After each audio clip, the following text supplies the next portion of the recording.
welcome to episode 20 of Roleplay Bro, the podcast for tabletop entrepreneurs, creators, and fans.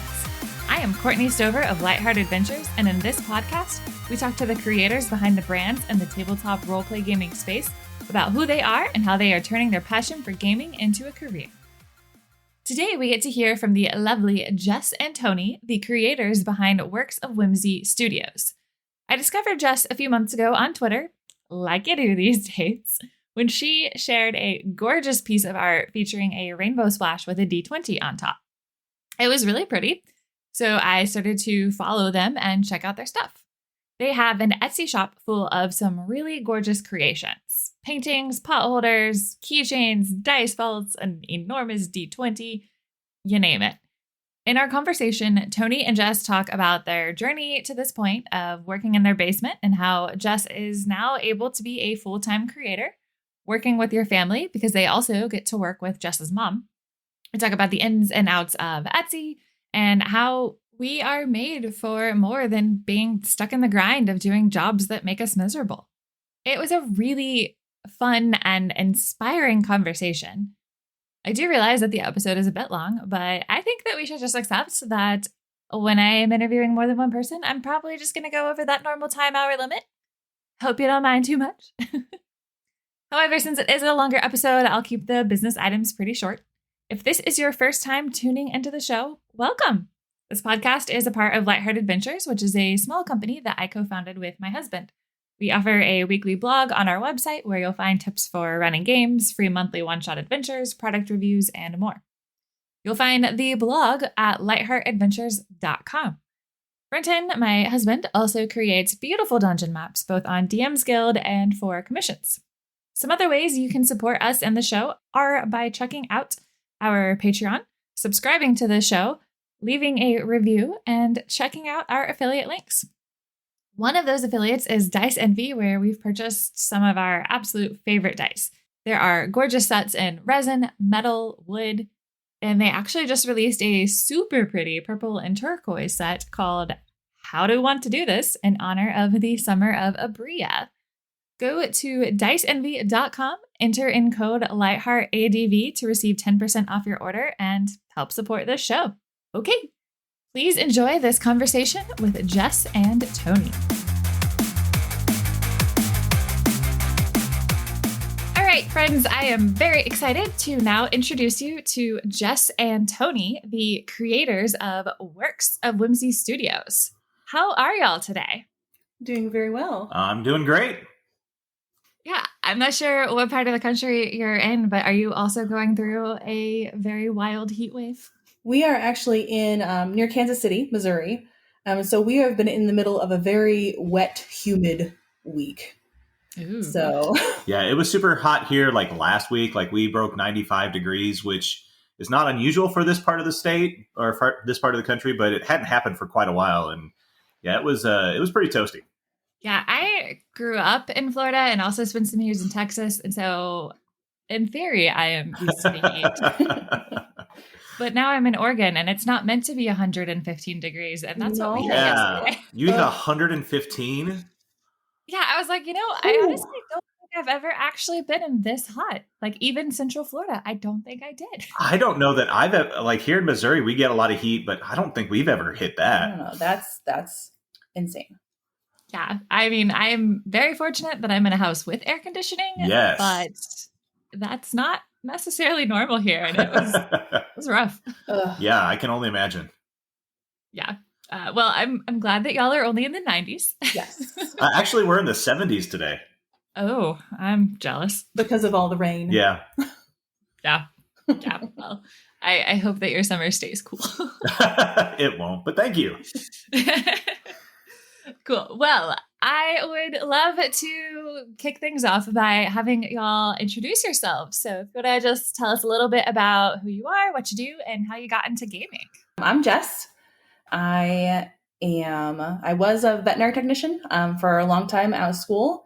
Recently stopped doing that and kind of pursued art more full time.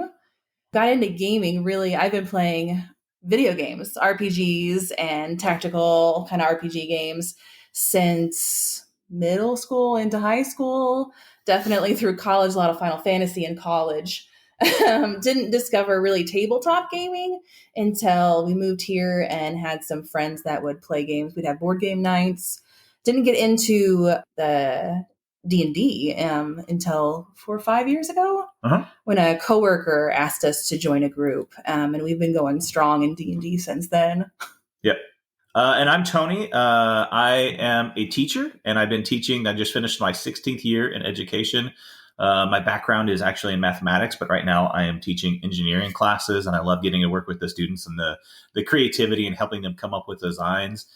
And my story on gaming is a lot like Jess's. I've been aware of D&D. I remember my friend Tom, way back in middle school, had these weird books about Dungeons and Dragons, but we didn't actually play. But I did do a lot of Magic the Gathering when I was in middle school. I actually still have most of my collection of cards from middle school, too. A lot of computer games. And then, the opportunity came up to play D&D 4 or 5 years ago. And I have been the forever DM for our group since we started. We played through some Lost Mines of Fandelver to get started, and I help with the Dungeons and Dragons club at my school as well. So that's been a lot of fun getting to work with the kids in that context. That is really fun. But so your first time that you played, you were the DM? Yes, that is correct. It was right. It was quite the learning experience. Thankfully, following rules is a thing for me. So it works really well with my personality to be able to say, okay, no, this is what the rule is. Like I don't want to rules lawyer, but that's the kind of thing that sticks in my head really well. Like, oh, I remember what the damage for a longsword is. It's 1d8. So and it works well with the rest of our group because exactly. We were all very new. And whenever we would come in, I'd be like, can we do this? How do we do that? And he's like, I know, because he remembers the rules. That works. But that's awesome that you were able to start and that you're still enjoying it. Has it been the same group for 4 to 5 years? Mostly. Yeah, we've had a few people leave, a few people join, but for the most part, yeah, it's been the same group. And our group does include our 12-year-old son. He plays with us. Fun. He was about 8 when we started playing. But it's a nice continuation from him because actually when he was really little, one of the first ways that he learned to add and subtract was, are you familiar with the game Zombie Dice? Yes. That's actually how he learned to add early on. Was we would play Zombie Dice and he would add up his scores. We were playing Zombie Dice. And so that's how he built some of his early math skills. That is so cool. All right. So Tony is the forever DM. Jess, what's your character? My character right now is Elidir, who is a druid.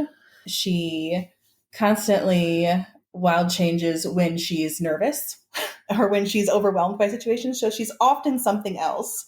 So everyone kind of calls her, she's Ella Bear a lot. Sometimes she's Ella Horse, Ella Spider.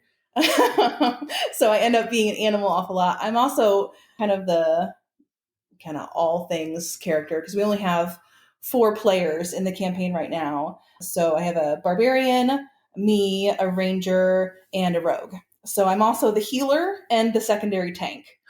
So she kind of just does everything. She's kind of like me. She's kind of the mom of the group. She keeps everybody together. Yeah, druids are like that though. Like you get to be whatever you need. Definitely. Yeah, they're cool because they're so flexible. Yeah. Well, cool. Let's switch gears a little bit. And I would love to hear about your background in art. Just how that all started. So I was one of those kids who loved art from an early age. Had so many sketchbooks from elementary school, middle school, high school on. I've got them somewhere. But I stopped doing art classes in really 6th grade because in our school district, you could only pick really one elective, and I wanted to play the violin. And so I chose orchestra instead of art. So I kind of doodled on my own time, but nothing real serious. Didn't take any art in college. Kind of pursued the vet tech thing for a long time. Still kind of doodling as I went. But my mom, when she retired, got into acrylic pour painting as a kind of a hobby, something to keep her busy. And she said, Jess, you're going to love this. We're going to do this. You're going to love it. You gotta do it. And she got me into it. And we were hooked. So I learned from her in the beginning. She got me into alcohol inks. And she's actually still part of Works of Whimsy. Some of the pieces on the store are hers. Some of them we work on together. She just kind of does it as a hobby.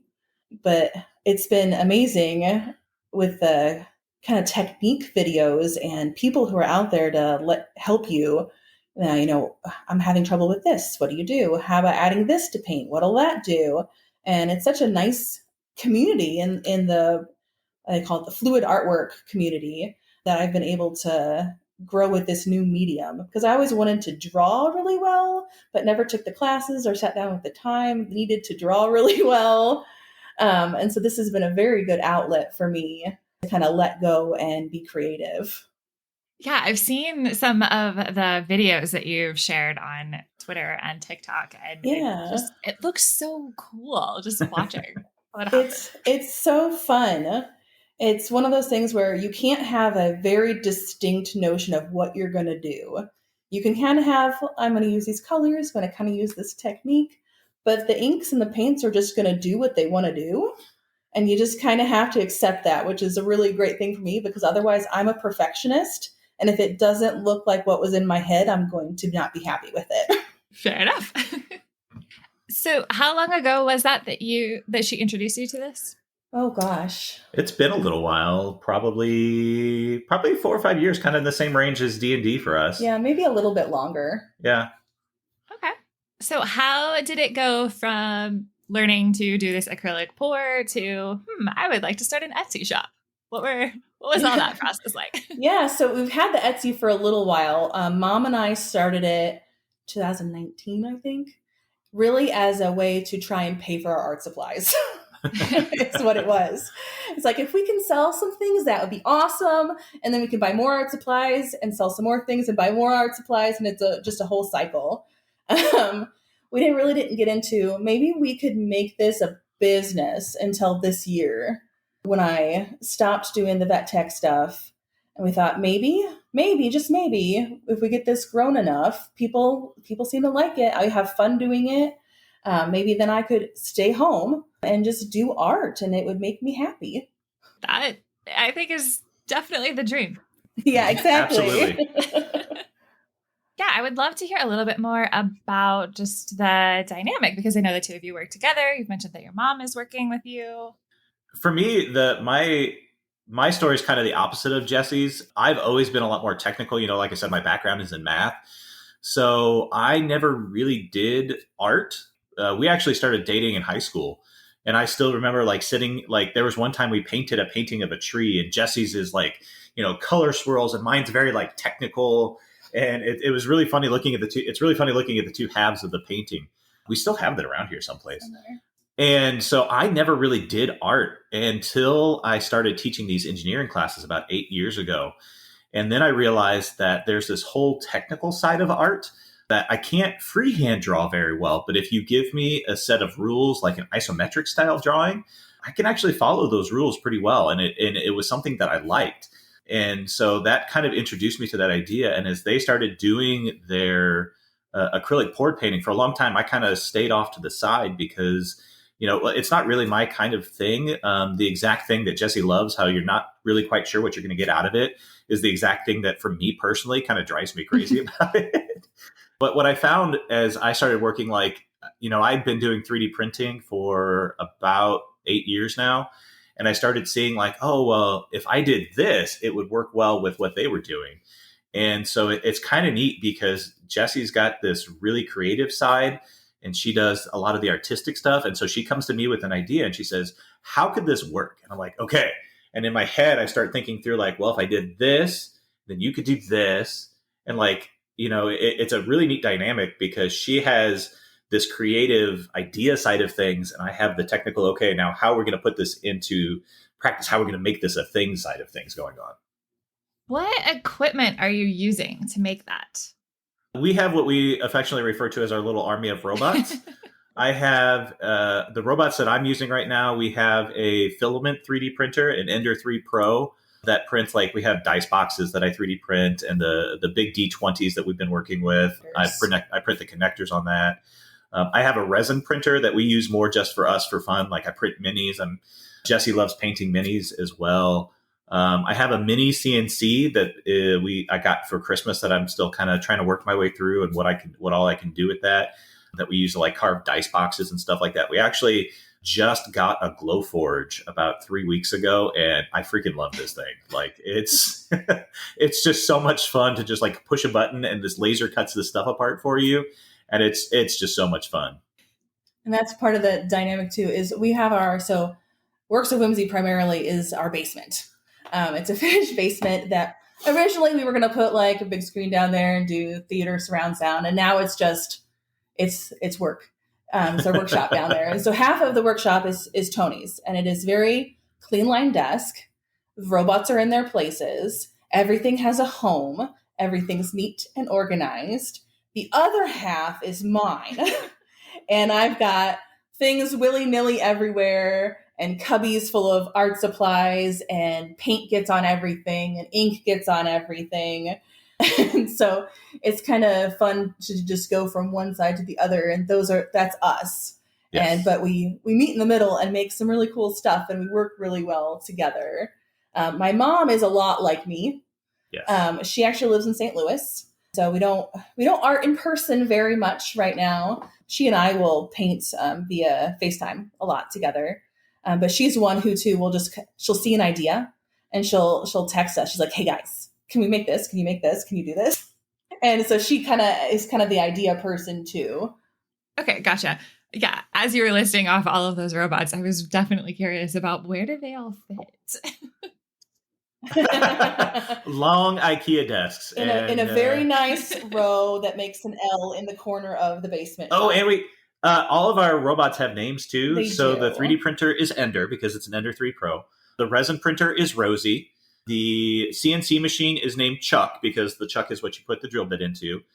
We also have a Cricut whose name is Kaylee, after Kaylee from Firefly, because it's pink. It actually came from Jess's mom, and so it's pretty and makes stuff. So that's why it got named Kaylee. And then the Glowforge is actually named Gideon after a character from, it's the first one, Gideon the Ninth. Yeah, Gideon the Ninth is a book. So yes, they all have their names. I love this so much. Well, and not only do they have names, he's got them set up to. Yes. They're attached to the.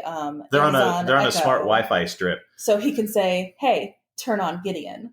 Yes. Hey, turn on Ender." Yes, I yell at the other robot, the Echo that's downstairs, and it turns our robots on and off. Yeah, so we have a robot that controls the other robots. Oh my gosh. I really just want to go tour your robot / art studio basement. This sounds so cool. It's pretty cool. I should make a TikTok. I'll make a TikTok of the studio space. Oh my gosh, yes, please. I gotta clean my space up a little bit before we can do that. I mean, there's real life artist, or there's it looks pretty but it's organized. But come on, right. Yeah. And it's been interesting as we've kind of like expanded different things. Like, like Jess said, originally it was going to be like an entertaining space. We're going to have some room for our son to play. We're going to put a TV down there. And like gradually as we've expanded this, we're like, oh man, we're going to get this Glowforge. Where's it going to go? And like gradually, like the other furniture that's down there has been gradually moved out to make room for more and more robots and for more art space. Jess went from 1 desk to now she's got 2. And she's got shelves to store all the stuff. So like it's gradually transformed from what, when we first finished the basement, what we thought it would be, into this place that like, it's our happy place. Like when we go down there, I can just focus on a situation where I have control, where I know what I'm doing. And it's just a lot of fun. It's really nice that y'all are able to have that space in your home. Oh, we are very fortunate. That is definitely true. Yeah. And it feels like there's a good separation too, if it's like that's the basement. So I don't know, hopefully. Yes, I agree. We joke in the morning now because I'm home for the summer. We get up in the morning, we have breakfast, and then we just kind of look at each other. Okay, it's time to go to work. And we just walk down to the basement and we go to work. Yeah, I've set up a little workshop area for myself in the garage, which, I'm in Oregon, so for a lot of the year, it's nice. Yeah. But like probably right now, yeah. No. Yeah, we thought about that when I got the CNC. Like, do we want it to live in the garage? I was like, no, because for 4 months of the year, I don't want to go out there. Yeah. Definitely. I would love to dig a little bit into, just the process for when you have a new idea, whether that's one of you or Jess, your mom, but when there's a new idea of something that y'all want to create or offer, like what's your process? Yeah, so we're actually working on something right now. I saw a picture. I was browsing laser cut ideas because I'm still getting my head around what we can and can't do with this new robot with Gideon. And I saw this really cool wall art that was a shape of an animal. And then inside the animal was layered bits of a different scene. And the one I saw was a fish, and there was like a fisherman and like trees and stuff layered on the inside. So it was like a scene inside the outline of a fish. And I looked at Tony and I said, I want to do that, only a dragon, because I love dragons. And he's like, all right, sketch up an idea and let's go from there. So I took a long time in my physical sketchbook because sketching physically is easier for me than sketching on the computer or the iPad. I'm still not quite used to that. And so I made my drawing of kind of what I wanted and then sat down with the iPad, used Procreate for sketching on there and kind of fleshed out my idea. I wanted a dragon with kind of a mountain scene on the inside, like adventuring. Sketched that out. And then I said to Tony, I said, what do I need to do to make this into a file that we can cut on the machine? So then he did a little research and he told me which sections they had to pull apart to make different layers. And then I kind of hand it off to him and say, okay, make it into the vector file, because vector files are my bane right now. And that's what the laser cutter needs in order to do it. So he's now working on transferring my drawing into the vector file so that we can then cut it and assemble it and see if it's cool or not. Yeah. And I wouldn't say that we have, like, I know I personally don't have like when I want to make something, I don't necessarily have a process. Like I see an idea or I come up with something that sounds interesting to me. And then my favorite thing is to just use the tools that I know that I have to get started, and then kind of discover along the way, like, where are my skills not good enough? And then using that to build out like, oh, I need to be able to do this. Okay, let's do some Googling. Let's watch some YouTube videos. And for me, it's very much a stumble forward kind of approach where I'll try something. Oh, that didn't work. Let's not do that again. And definitely that gradual process of improvement until I get to something that I'm like, oh, this is what I wanted. And this is what I wanted to do. Yeah, that makes a lot of sense. When I go and browse your Etsy shop, like there's so many different products that y'all have. And I'm curious if there's how much of that you're like making from scratch. Like, for example, you've got like the dice boxes. So are you creating the boxes themselves? Or are you just etching on the boxes? No, I actually, for the engineering classes that I teach, I learned how to do 3D modeling in Fusion 360. And so the dice box is something that I designed on my own. Went through a couple iterations. Yeah, it's gone through a lot of different iterations. The most recent version, the top is actually a dice tray. Originally, it was like 3 rows on the top and the bottom. And so it's something that, I would print a version and I would try it. And I would print a version and I would try it. And that's what I love about having our own little robots, is that ability to prototype and try something. And if it doesn't work, like a roll of filament is, $20, $25, and a dice box might take, $3 worth of material to print just to try it. And if it doesn't work, okay, well, that sucked. What can I learn from it? Grab my dial calipers, take some more measurements and tweak it and try it again until I get something that I'm happy with. And I can say everything on the store right now, with the exception of there's a couple like trinket boxes that we actually bought the boxes and then Mom and I poured on the tiles that get set on the inside. And of course, like the canvases, but everything else has been designed by us. Yeah. And that's kind of why I chose Works of Whimsy, because I know it's probably a better business model to find like one thing you're good at and make that thing. But I don't want to just make one thing. I just kind of want to go where we want to go. And if it changes what we're enjoying making, we can shift the shop into a different direction. I don't want to be pinned down on one kind of item. Yeah, we've talked about this a couple of times, that our goal overall is to make stuff that makes us happy. I've been on some Facebook groups for the Glowforge, and there are a lot of things that are very popular to make on the Glowforge specifically. Making like the rounds that say welcome and things like that. And that's not the kind of stuff that makes me happy and gets me excited to make. Like, could I sell a ton of those potentially? Yeah, probably, if I came up with some good designs. There are tons of talented designers out there that put theirs up for sale, and so we could make some of We theirs. could absolutely buy a lot of files from different designers. But we kind of decided early on that we want to make stuff that makes us happy. Like, anything that is on our Etsy store right now is something that I would love to have or do already have in our house. Like, there's a couple of the trinket boxes. I use a 3D printed dice box when we play D&D. One of the giant D20s that we've been making is definitely coming to my classroom with me this school year. So stuff like that. That giant D20 is really cool. I love it. It's a lot of fun. It's his favorite thing that we've made in a few months here. Yeah, I'm loving it. I bet. Listeners, I will definitely drop a link to that specifically in the show notes. Maybe a picture. Like, you have to see it. It's really cool. I want one. And it's even like in the pictures, you kind of get the sense of scale, but it's just so big. Awesome. Yeah, I mean, it's like, that's really, like, I'm literally just sitting and scrolling through your shop right now. And I'm like, oh my gosh, like, you make all of that from scratch. Like, this is cool. Like, well, what about it? So anyways, as I distract myself with your products. And I will say, we make most everything here. A couple of things that only my mom does is any of the glassware. Okay. She has a kiln in her garage. And she's amazing at it. She's very amazing.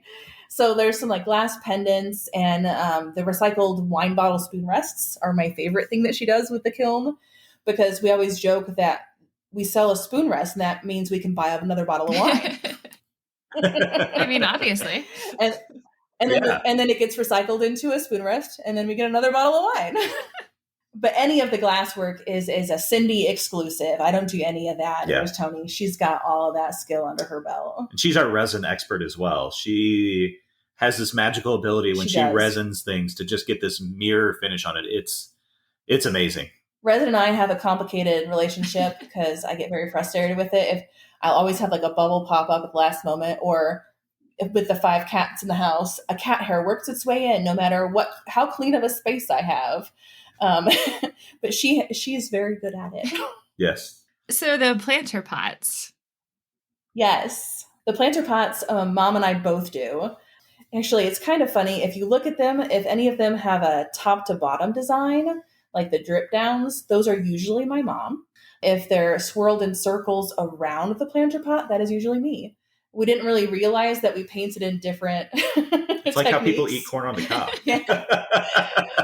But we realized that we had made a bunch of them for Mother's Day bundles. And when I had them all sitting together, I said, well, I know which ones are mine. But if there's like special commissions, I'll usually do those here. She just likes to kind of do her own thing. And then she's like, hey, look, I made these things. You want to put them on the shop? I said, all right, let's put them on the shop. God, that's so cool. I love that y'all work together so well. I like that what you were talking about with it being the works of Whimsy, that you're just doing what makes you happy. Exactly. So it took us a while to get here, but you realize that if it's not making you happy, is it worth it? Yeah. This is definitely, a big pay cut for me, staying home and making art instead of doing a traditional job. But my mental health has never been better. And we're able to go on a spur of the moment visit to go see Mom or something. I don't have to ask off work, because he's home for the summer. My kiddo's home for the summer. We were able, my brother and his wife had a baby, and we were able to go visit them. Before that kind of wouldn't be possible with a traditional job. And we are definitely I know I said fortunate earlier, but we're very fortunate to find ourselves in this situation where we can do this kind of stuff. And every day when we get up and we go downstairs, I'm thankful. I get to work with my wife, who I love spending time with her and talking through ideas, and just getting to go do something that makes us both happy. For me, teaching can be kind of a demanding job, and it's a great outlet to be able to come home and, like I said, just be in a situation where I have complete control. Like, I tell that robot what to do, and it does exactly what I said, for better or worse sometimes. But we're very, very lucky to be able to do that and have that space in our life. Yeah, that actually makes me want to ask some follow-up questions, because I work with my spouse as well at Lightheart Adventures, but I always love to just, when I can, ask this question of, what have y'all learned about working with each other as you're married, but you're also business partners? And so just, how have you navigated that relationship, and what kind of things have you learned? I've learned she can't keep track of her scissors. It's And true. so I lost them. I don't know where they she are. always borrows mine because mine are on a magnetic strip that sits right there. And when I'm done with them, they always go right back there. Mine are covered in paint and I don't know where they are. So to me, that's been the interesting thing going through this process is learning.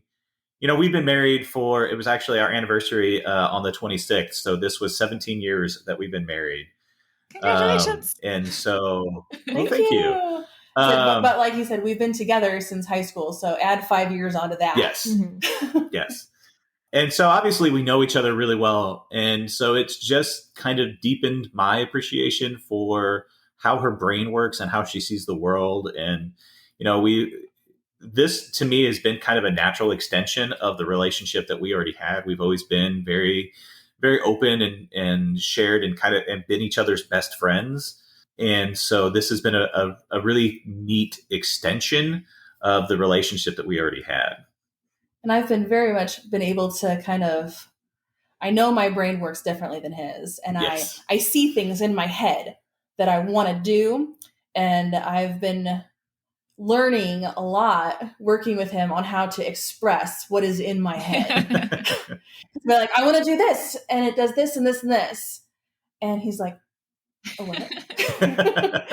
And so I've learned how to, and usually it ends up drawing a prototype out, but learning how to translate what's in my brain out into the world, into actual words that other people can understand. Yeah, I feel that a lot. Like out in the real world, I am, it's complicated, but a project manager. And so like Britton's the artist in our relationship, and I'll be the one that like, okay, so this is how we're gonna do things, and like we're gonna make the business grow, we're gonna do that. And he's just like, what? I do have to be careful because every once in a while, especially like during the school year, I accidentally kind of slip back into teacher mode. And like there's a shift in how I speak and in my tone of voice. And she just looks at me, she's like, you have your teacher voice. And I'm like, I'm sorry. Give me a second. And it's completely unintentional. I know that. Yeah. I mean, it's hard when like that's what you have to be for the majority of the day. Yeah. Cool. Well, I would love to go into some logistical type of questions that I have. So I know that you're saying that it's really just in this last year that you started thinking about making this more into a business rather than, your art supplies funding. Yeah, exactly. We got to buy new robots somehow. I mean, yeah, those robots are... They're not cheap. Yeah, they're worth it, but they're not cheap at all. But yeah, so when you decided to go more into business side of things, what kind of processes are you using? Are you just constantly making things and then doing like a restock on like kind of a set schedule, or just as you make more stuff, you'll restock? Right now, it's kind of as we make, we restock. We have a list of projects that we're working on. So I have a whiteboard downstairs that I try to update every week. So these are the things we need to prototype to see if we like them and they're going to work. These are the things that I'm actively working on. Like right now, I'm a little low on planter pots. I need to paint some more planter pots. I would love to get to the point where I'm like, we have an Etsy restock on this date and this date every month. Not quite there. But usually it's just kind of when we get low of something, we're like, okay, did that sell well? Or was it sitting there for 2 years before someone actually said, I want that thing? And do we want to make another one? And a lot of the stuff that especially Jess and her mom make are one-off things. Yes. So while you can request a plant pot and you can request particular colors on a plant pot, there's not really any knowing how it's going to come out until it's done. And so a lot of this stuff is just kind of as it's made, we're like, okay, let's take some pictures and put it up. It's the stuff that I do a little bit more, like the D20s, the 3D printed dice boxes that are a little bit more repeatable. So actually the giant D20 is the first thing that we've put up as like a true made to order item because it's repeatable because of the robots. And so that's the first thing that we've really been able to say, like, okay, we'll just leave this as a permanent listing.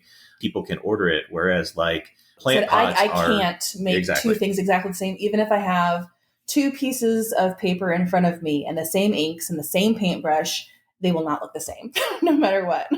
Yeah, that makes a lot of sense. I feel like it's got to be harder to keep up with demand, though, when you're only able to do everything is individual. Yep. And that is why we started kind of like the new little keychains and the magnets that we made are a little easier in that fashion because they're not a complicated ink design.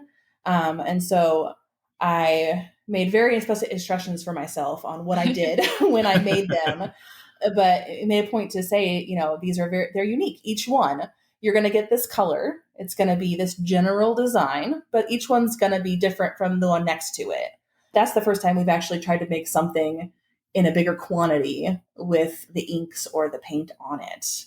Do you think that you'll shift to doing more of those type of things, that you're able to kind of make in bulk? Or I think I would like to have both available, have some littler things that we can make more of, and then still do the unique pieces because we really enjoy doing that.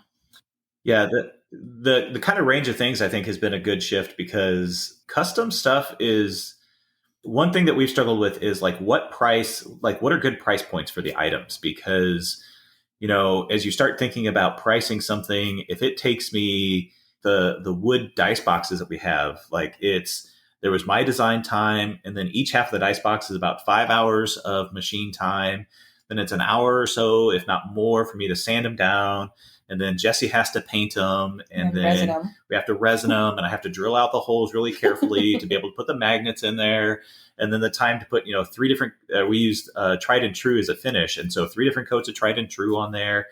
What's the right price to put on something like that? Because it's unique. It's one of a kind. I could recreate the box. She can't recreate the art. And all told, there's probably 4 or 5 hours of our time plus machine time and materials. That's been the hardest thing, is really figuring out how does pricing work in this kind of situation. So the repeatable things are an easier thing for us to list because we have a better idea of how much those things should cost. Yeah. It's usually materials and machine time.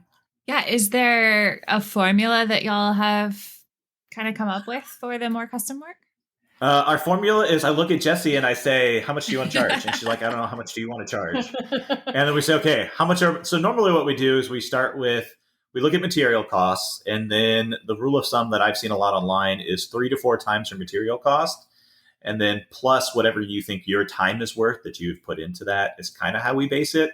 And honestly, we probably err on the low side on a lot of probably things. Because the problem is that, we could make this amazing, I could make this amazing dice box that I spend 20 hours making, which means I either sell it for $400 and pay myself, a decent amount, or I sell it for $50 and pay myself $250 an hour or something like that. Yeah, pricing anything is always so hard. Yeah. And they're your babies. You love them. They're all special to you. They are. I know, it's almost interesting because I guess we have the opposite problem for anytime that Brenton gets a map commission. It's you have to come up with this quote ahead of time. And he's always like, oh, it's going to take me 5 hours. And I'm like, okay, it's going to take you 15 hours. Yeah, we ran into that. Jesse did a big commission a while back for coasters. And we're like, oh, this will be a decent price. And that took way longer than anticipated. And they came out amazing. And I'm glad that we did it, because it was really neat, because, she did the ink for the coasters. Her mom did the resin for the top of the coasters. I used the laser to etch the logo. It was a really, really neat project that used all of our skills. It just took a lot longer than we expected. Yes. But we learned a lot. And if we had to repeat it, it would be quicker next time. Yeah, we learned a lot in the process. And the results were awesome. I was so proud of them. I mean, that's great. How many commissions do y'all get? It varies. I think we've had, maybe 1 or 2 a month. Not very many. Some little things, I have on there that you can commission a planter pot. So you can give me your colors, and I'll make you a planter pot. And, we'll talk back and forth a little bit about that. Big commissions, we've only had a handful. Yeah. I have a friend who has an Etsy shop where she actually custom sprays edges of books. It's pretty fantastic. So I can, glitter and glitz up all my bookends if I want to. But she has me make her bookmarks for her repeat customers. And so one of my recurring commissions is for her. I make her a big batch of bookmarks. I use my inks and my special paper, and then they get sealed. And then she gives them away as kind of freebies in her orders.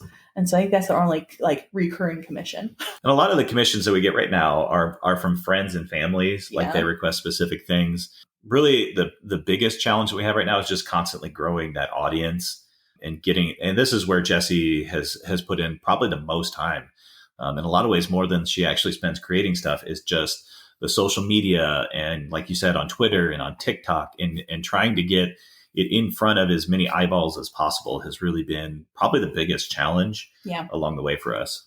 I hate how much social media is a necessary part of everything. It is. But yeah, honestly, I was because I was grabbing links and stuff from your profile earlier, and I feel like I found you on Twitter maybe just a couple months ago, and I was just like, oh wow, like your follower count has grown so much. It's been kind of crazy. So I was kind of like a lurker on Twitter for many years, just kind of follow people, a lot of authors, artists, that kind of stuff.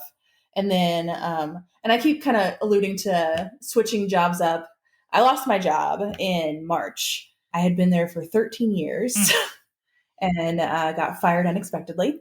And so I was kind of at a low point. And I was home by myself because Tony was teaching because they still were in person every day. My kiddo was kind of hybrid in school. So he was home some days and at school some days. I was just alone in my house. And I hadn't been alone for a while because we'd been home so much for COVID that I was like, got on Twitter and kind of browsing. And I found more and more, I call them my people or my nerds, my RPG people, and kind of tiptoed into the waters there. And I remember, certain people who were very welcoming to me in this space. And I was very shy at first. And then it's been very nice to just kind of connect with so many different people on Twitter. And everyone I've had contact with has been lovely.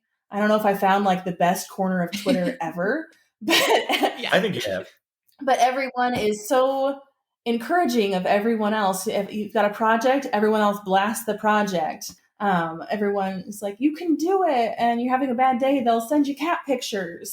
And it's just been really good for my self-esteem and for my mental health to have this group of internet friends. I said, all my friends live in my phone right now. And that has in turn, I said, I've gotten a lot of friends, but yeah, my count has gone crazy. And sometimes I look at it and say, I'm just some nerd who makes things in her basement. And it seems insane to me. I was actually talking to Tony this morning. I said, I'm this close to 1,000 followers, 1,000 people who see my stuff when I talk on the internet. And who made a choice that what you talk about is worth looking at and paying attention to, which is crazy. Blows my mind. You make really pretty stuff. Thank you. Well, and I try to be as kind as possible because everyone has hard times and bad days. And Twitter's been such a wonderful place for me to go that if I have a bad day, there's people who will lift me up. And I've tried to be the person who lifts everyone else up as well, because I know how good that's been for me. I will say, anytime I see like your tweets, it is kind of just this little beacon of light in the Twitter feed. Aww. So it's art and cats and nerd stuff. It's awesome. I mean, it sounds like a great combination to me. Yeah. I think the cats are probably tired of me taking their pictures. I mean, they're divas. They're used to it, right? Yeah. We're surrounded by 3 of them right now, I think. Yeah. Oh. I have never gotten to live with a cat because I have always lived with people allergic to them. Yeah. You mean a cat has never allowed you to live with? I mean, this is true. What you mean this to is say. true. Yeah. But I definitely got the dogs, though. I got lots of dogs. Nice. I love both species very much. Yeah. I said it's one thing I miss from not being a vet tech right now is I don't get my dog fix unless we go visit mom because she's got a big old lab, and then my brothers have a little lab mix and then a little, I don't even know what you call Spike. Adorable as well. He's a little mix of a mix of a mix. He's very cute, Aww. but I get my dog fix from them. Okay. I do have a question that might sound like a little weird, but I'll be honest, I'm being a little selfish in asking this because I'm trying to figure it out for myself right now. I want to know about your packaging and your fulfillment process. So I do all the packaging. Little things I like to wrap in tissue paper. And then I have become a recent addict to washi tape. I love cute washi tape. My favorite is from Paola's Pixels. If you're familiar with that store, Yes. It's so cute. It is. And I have the little Animal Adventurers washing tape, and it's the best. And I like to wrap that around it so it looks like a little present, because I like getting things in the mail. It makes me happy. If there's a present in the mail, even if I purchased it, it makes me happy. And I always say, because a lot of the things are so unique that I cannot reproduce them, that I joke with Tony, I said, the shit isn't breaking on my watch. Yeah. And so everything is ensorcelled in bubble wrap and air bladders and foam. We've expanded our selection of cardboard boxes a lot. There's a lot of different sizes of cardboard boxes downstairs now. I never knew so much of a shop was having different sizes of cardboard boxes available. Like someone ordered 2 of the big D20s. I'm like, I don't have a box for that. How do you fit them in there? But really, it's as orders come in, I really, if it's early that day, I'll get them packaged up, or the next day, just because I know what it is to wait on something that you're excited to get. I'm going to get those things out as soon as possible, because that's exciting. And the best source of a packaging material has been Amazon. So whenever we get, because everybody orders everything on Amazon these days, especially with COVID, every time we get a box, like the air bladders get tucked away. Bubble wrap. And her mom collects a lot of stuff. So we came back with 2 trash bags full of just different packing materials last time we visited them. And just making sure that, it's important to us and it's important to the person that it's going to. So how would I want it packed to make sure that it got safely to me has been kind of what drives. Because there's nothing sadder than, ordering a unique thing that you're excited about, and it comes and it's broken. Yeah. And that's heartbreaking. Yeah. And we've not had it happen yet, and knock on wood, it will not happen on my watch. So you order the boxes from Amazon? I have, yeah. So we get the empty cardboard boxes, and then whenever we have like personal stuff or, art supplies delivered, we grab the bubble wrap and air bladders out of there to protect everything. I haven't had to buy bubble wrap yet. So if we get bigger, maybe I'll have to buy some bubble wrap. That's fair. I used to head up fulfillment for a small company. And so it's been interesting because, definitely had a much larger budget there. Yeah. Yes.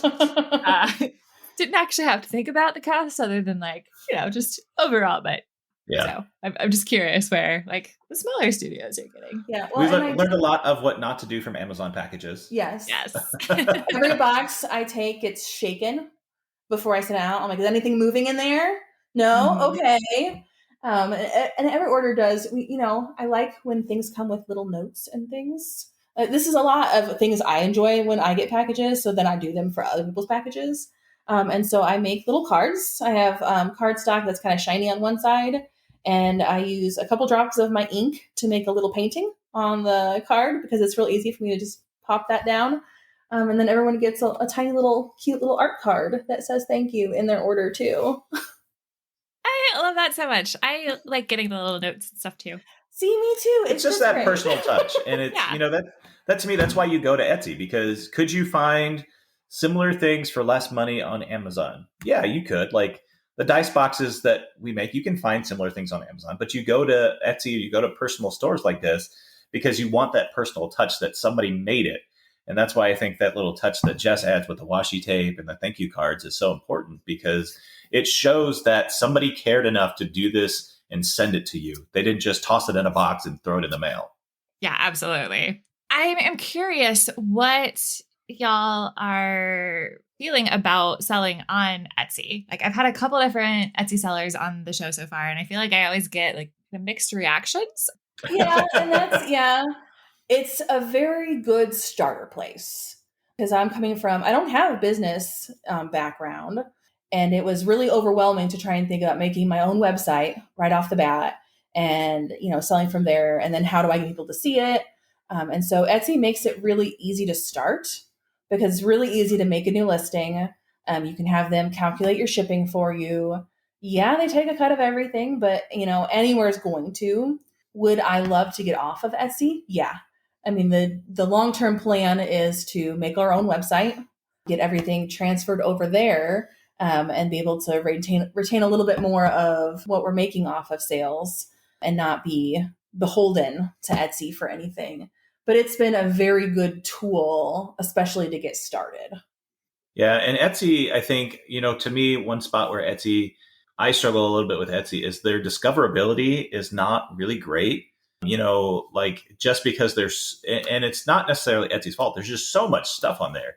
If you go looking for, like one of Jess's alcohol ink paintings, if you don't put just the right search term in there, you're not going to find it. And so a lot of that's why the social media part ends up being so important, because, you have to share it, because unless somebody really goes digging into Etsy, the odds of them finding your stuff is not great. And again, that's not Etsy's fault necessarily so much as it's a function of just how big the platform is. Yeah. But to me, that's a downside. But it has been nice because we didn't have to worry about setting up a payment system. We didn't have to worry about figuring out shipping. All and of on that the stuff same was kind of side, built in. if we had our own website, how are people going to find that? Exactly. So it's eventually I would love to have our own website and be able to manage that on our own and kind of do that thing.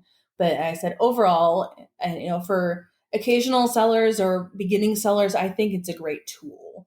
I wish that he was saying with the visibility too, if you let Etsy say that you're going to give free shipping to everything $35 or more, your items show up higher on the list. And so that's why we started doing that, is that so that people can find our stuff easier. Because if we don't do free shipping over 35, our stuff's going to be knocked to the bottom of the list. And who's going to scroll through 9 pages of things before they find our stuff?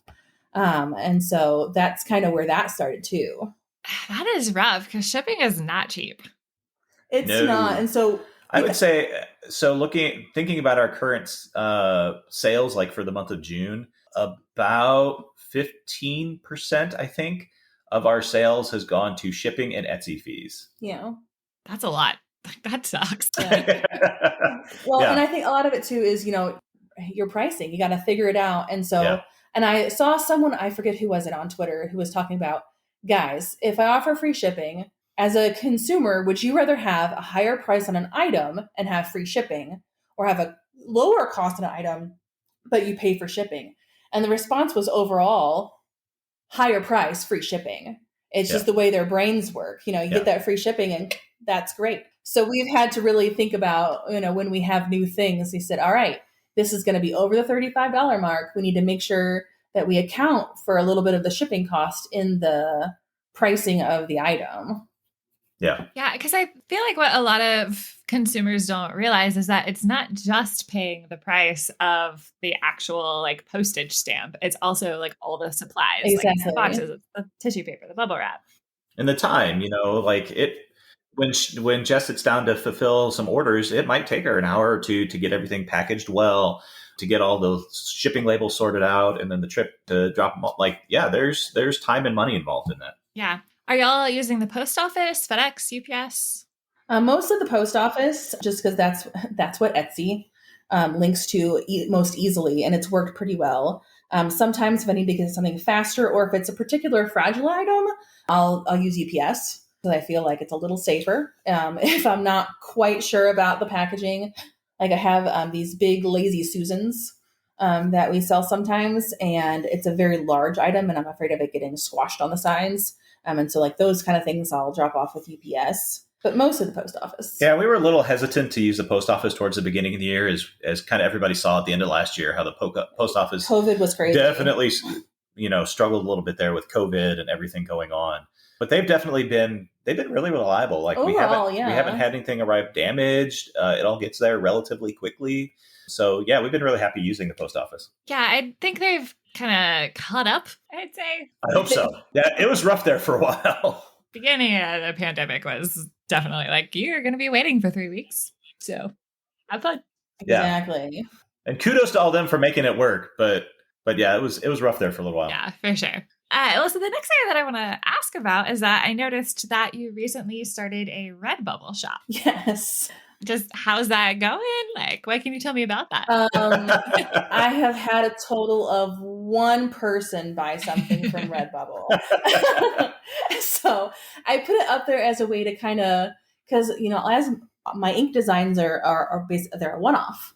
And so when I have one of my paintings, I said maybe more people than one person would enjoy having this on something. And so a lot of the ones that are up there right now I did a series based on the Critical Role characters, the Mighty Nine, because we were watching the finale and everything, and it got some inspiration from there. But I don't know, I've tried to like put that out there, like, hey, I have this thing. Anybody want to look at this thing? And I don't know if people use Redbubble or if I'm just not in the right place in Redbubble. I don't know, but it's it's just there, not doing a whole lot right now. Fair enough. I mean, honestly, like the print on demand stuff is pretty cool because you're like, okay, I did a thing. And right. I got it all edited so it was a good image, and I put it up there and just put it out in the world, and we'll see if it does anything. Yeah. And that moment when you like, I don't know, to me, that's one of the things I love about doing it is that moment where you're like, that's a thing that I made that is now a real thing that other people might be interested in. That to me is a really cool moment. Like, every time that little cha-ching goes off on Etsy that somebody bought something, we're like, oh my gosh, what was it? Let's see what it was. And it's very exciting. Just because it's this weirdly gratifying thing to like know that other people in the world see the stuff that you do and see value in it enough to add it into their lives in some fashion. And that's just awesome. Oh my gosh. I want to make sure that I take time to ask this question because I like to ask everybody this that comes on the show. Okay.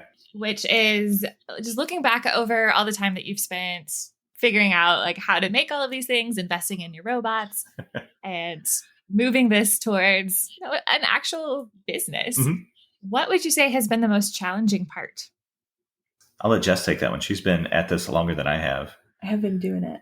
I mean, I think just getting people to see it is the hardest part. It's when early on when we make a new thing and we're really excited about it and you put it on Instagram, you get like 2 likes and your Etsy store gets 5 views that day. And you're like, it's a little depressing that no one's even looking at this thing that you're so excited about. And so learning how to expand your audience and get that product out there so people actually see it has been the hardest thing for us. So I'd still love to get like the local community and people seeing our stuff, but like I don't know how to do that. Yeah. We started a Facebook page and I don't get along with Facebook. I gave up Facebook 10 years ago. Yeah. And never looked back. And we actually made a Facebook for the company, for the business.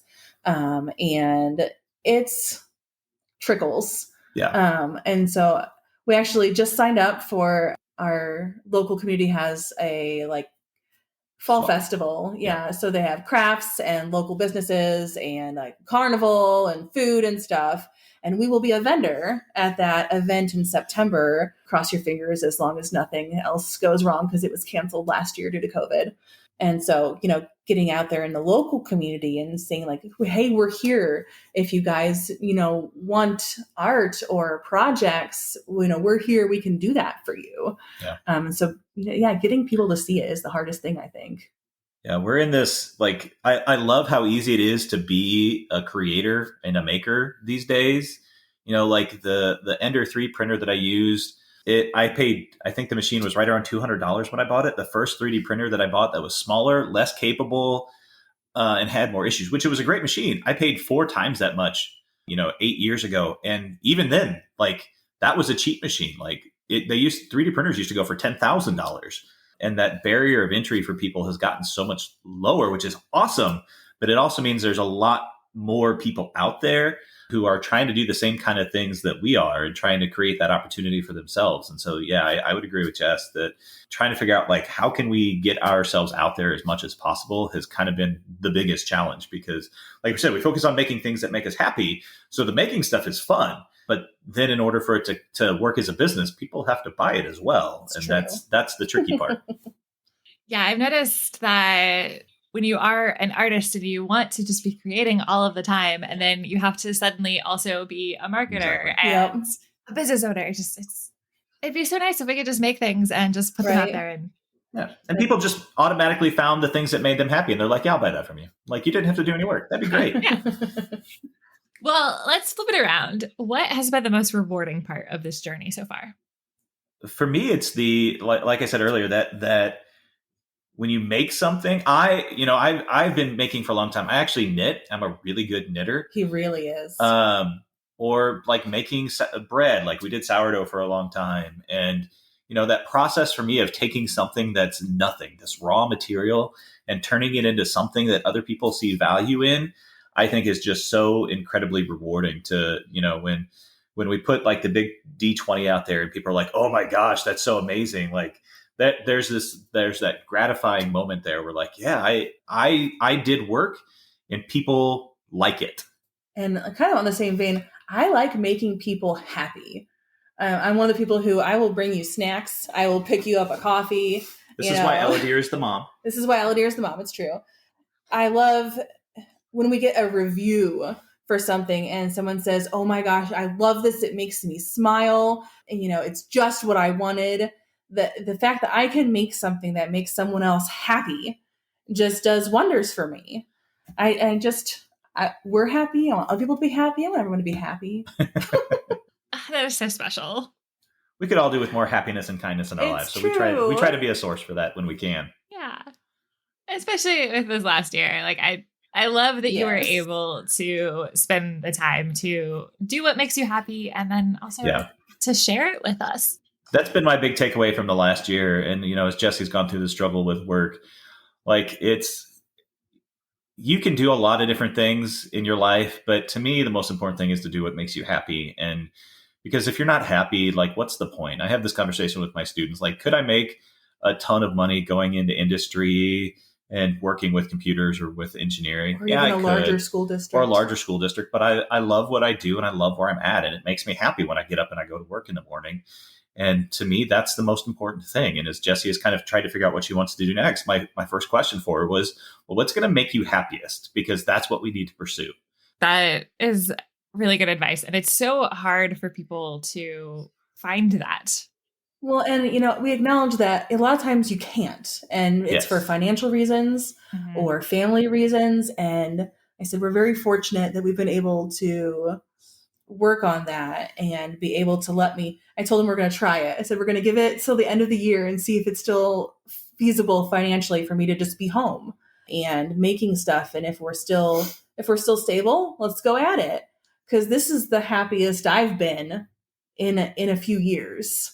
I didn't realize how much my job was draining me and how unhappy I was on a regular basis just for various different things. And so being able to have this opportunity has been amazing. And I know people can't sometimes, and it breaks my heart to a lot of people who it's like, I have to go to work today. I don't want to go to that job. I would love to be home and make art or, do whatever. And so that's why I try especially on Twitter, lift everyone up, because I know that not everyone can have that same opportunity. I definitely feel like there's been a bit of a culture shift too, though, where, yes, it absolutely is difficult for a lot of people to be able to do like what they love. But even just when I think about growing up and seeing what my parents did, and that, like, my dad was one who changed jobs every 3 to 4 years because he got bored, and he was weird. Everyone around him was like, no, I'm just going to be in this job until the day I retire or I die, whichever comes first. Yep.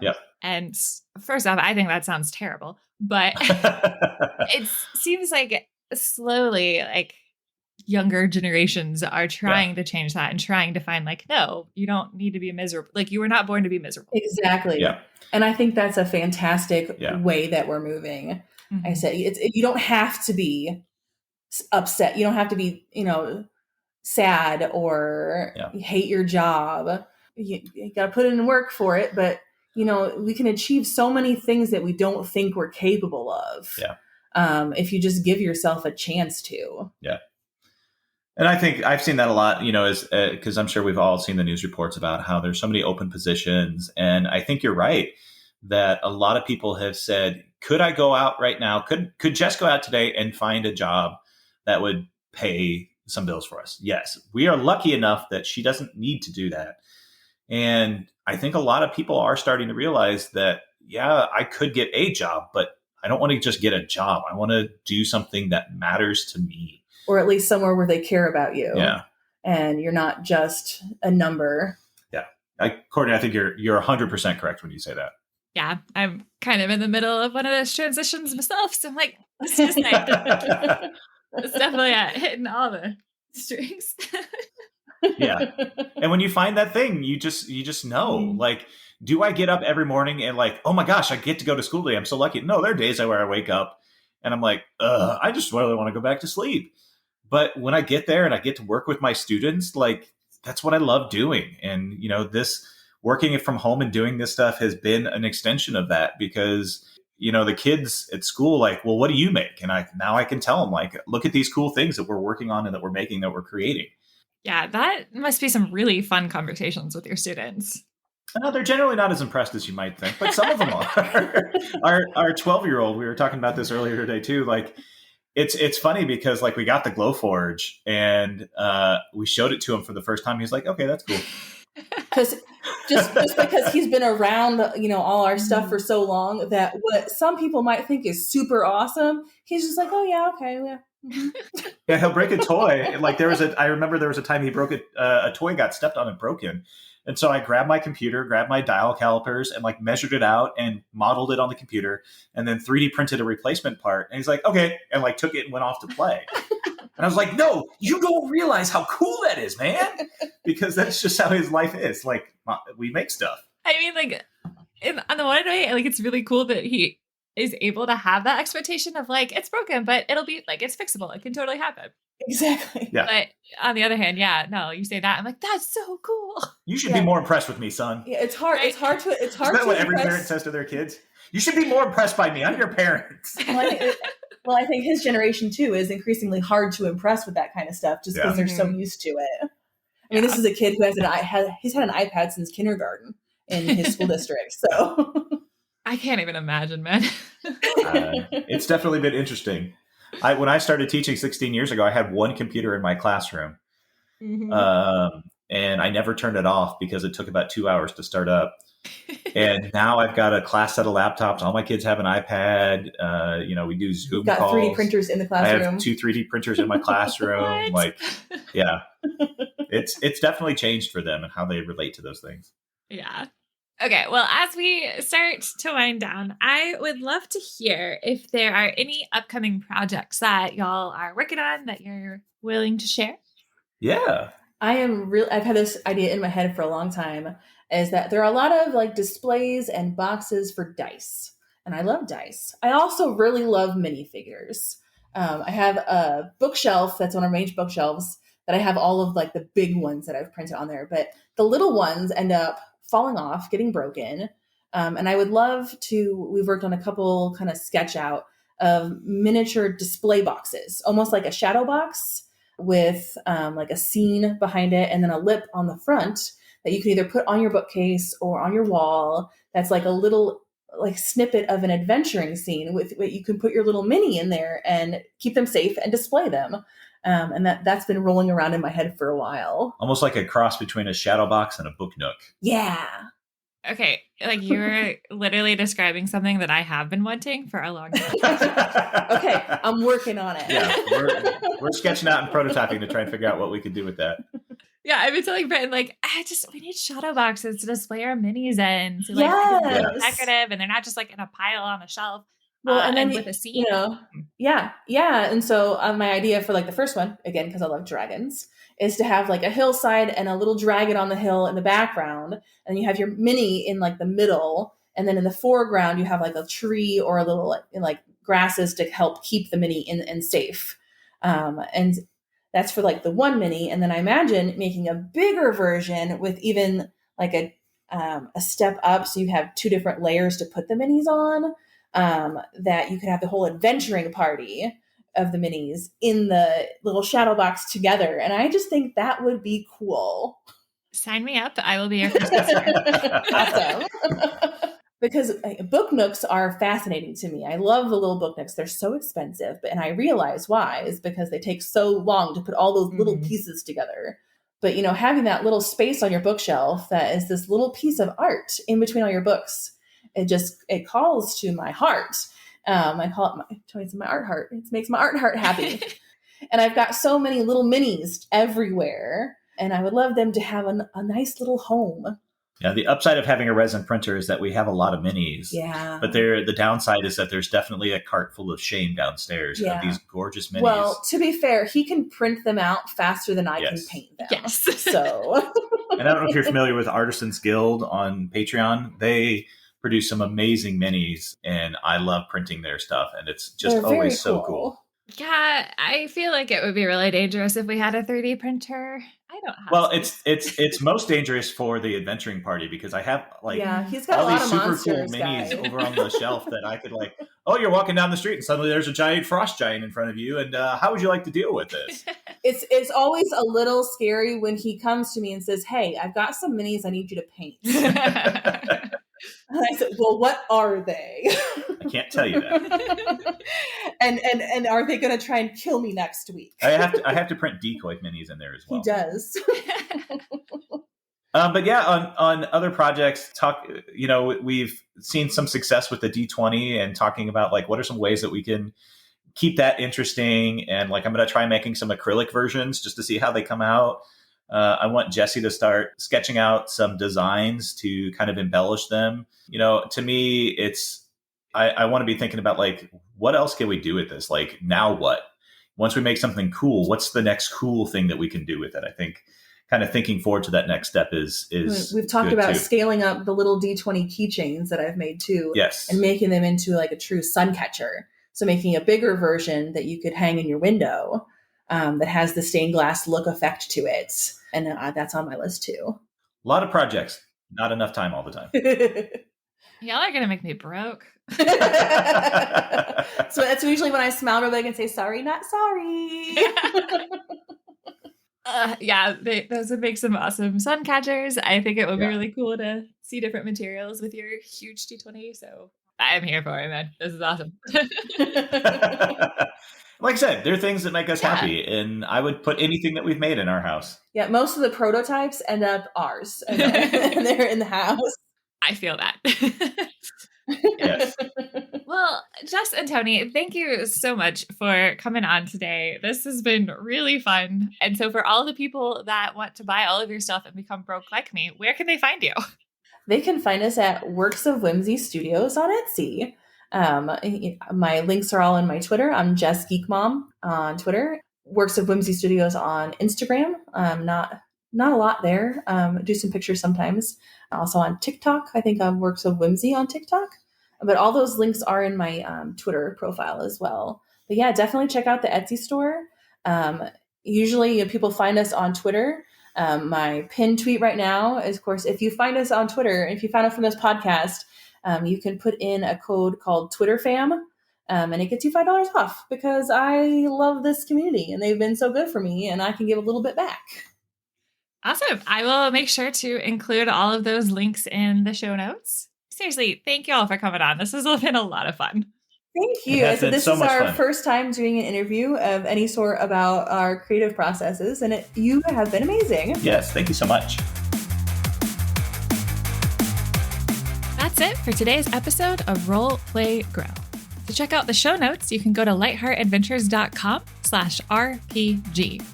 To keep up with every episode, please subscribe on your podcast player of choice. And if you're enjoying the show, please leave me a review. Reviews are one of the best ways to help a newer podcast get up off the ground. To follow me on Twitter, you can either find me at LightheartADV for our business account, or at Ketra WCR to see me tweet about other things like my dog and World of Warcraft. You can also find us as Lightheart Adventures on both Instagram and Patreon. Thank you so much for listening, and I'll see you next week on Role Play Grow.